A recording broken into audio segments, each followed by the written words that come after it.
xew ak Babacar Mar.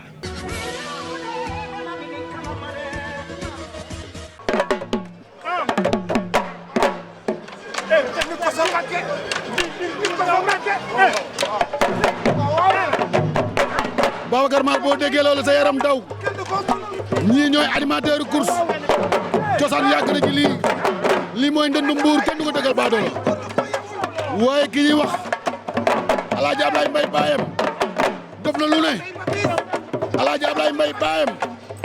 taalibe Sëriñ Abdou Khadir la Alaaji Ablaye Mbaye baayam lii ñuy def moo nu ko jàngal di ko doxal ba yow yëf bi ne yàqu dara Alaaji Ablaye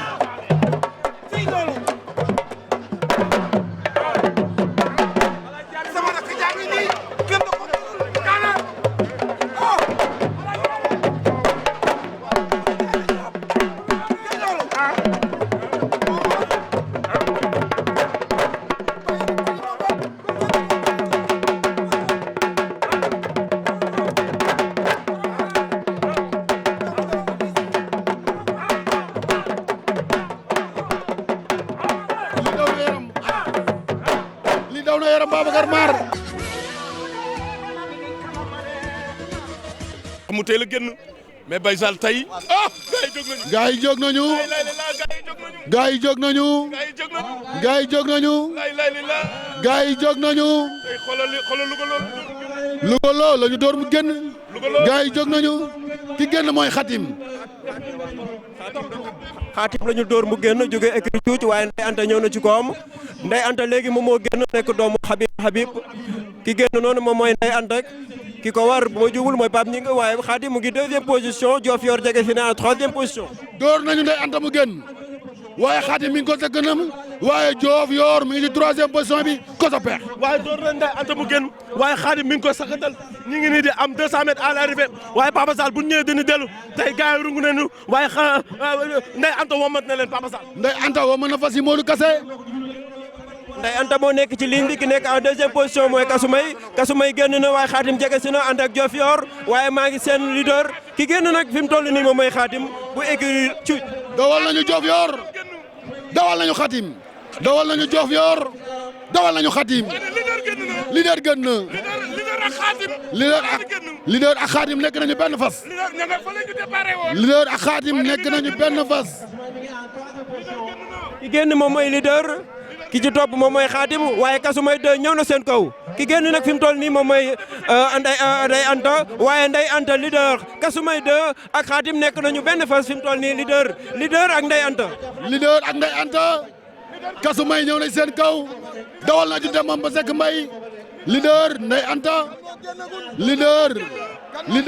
dawal nañu Diofior mu ngi 4e position ki génn moom mooy leader bu Abdoulaye Ndoye jóge écurie Cuuti Casaque blanche à étoile verte 2e position bi moom mooy Kasumay 2 Kasumay mu ngi 2e position nekk doomu Athès Jeunesse Lo 3e position moom mooy Khadim waaye ki nekk en 4e position mooy Diofior léegi ñu fermé 1000 mètres ba léegi leader moo nekk ci kanam waaye attention. leader moo nekk ci kanam ba léegi waaye dawal nañu Kasumay. dawal nañu Kasumay 2 mètre bi day tàng Kasumay 2 leader Kasumay 2 leader Kasumay 2 leader ñu ci 200 mètres bi Fallou Diop moo war Kasumay waaye leader mel na ni yokku na li muy def. Kasumay leader yokku na li muy def leader ñëw na. ki raw moom mooy leader 2e Kasumay 2 3e Khadim. ki raw moom mooy leader nag buñ ko waxee wax écurie Cuuc leader buñ ko waxee wax Abdoulaye Ndoye doomu Pirwil la Pirwil Dreamwil Sadezwel Northern Dancer yaayam moom mooy Thanksgiving ki ko waroon nag moom mooy Momar Dieye le grand jockey moom moo ko waroon fas wi tey daw na xel yu neex wax naa la ko sànq fas wi daaw il a été très constant lors de ses courses à la catégorie des poulains de 2 ans tey moom moo raw Khadim moom mooy 3e Kasumay 2 moo jël 2e moom moo rawoon keroog course bu neex la ñu am 4e bi moom mooy Diofior. sant yàlla bu baax di sant sama ñaari waajur non li dañ ko baas parce que xam nañ ko àndal seetaan nañ leen dimanche passé moo waral ñu liggéey ko avant muy ñëw ñun lii bettuñu quoi xëy na nag am na ñu bett mais ñun bett ñu ndax dañ ko pare voilà xam nañ lu fas yi ma ne quoi te xam nañ lu mu mëne raw Kasumay raw Louga loo yombul. non yombul ak Diofior yombul mais dañ koo liggéey xam nañ de loolu moo waral mu demee nii xëy na nag mën naa bett ñu bëri mais nga ñoo wax lan moo des ah lan moo des mën nga ñu ko wax. xool nañ xool ci kanam li ci des nañ xool ci kanam. Babacar maa kooku baax di ngañ tubarka salma la sala mooy fas bi nga xamante ni mooy ron rawante ci plus de 3 ans yi daw première course bi muy diggante leader ak Kasumay ak Lugolo yàlla jël ndam li tey jox ko ki nga xamante ni mooy leader yàlla na ko ndam li jig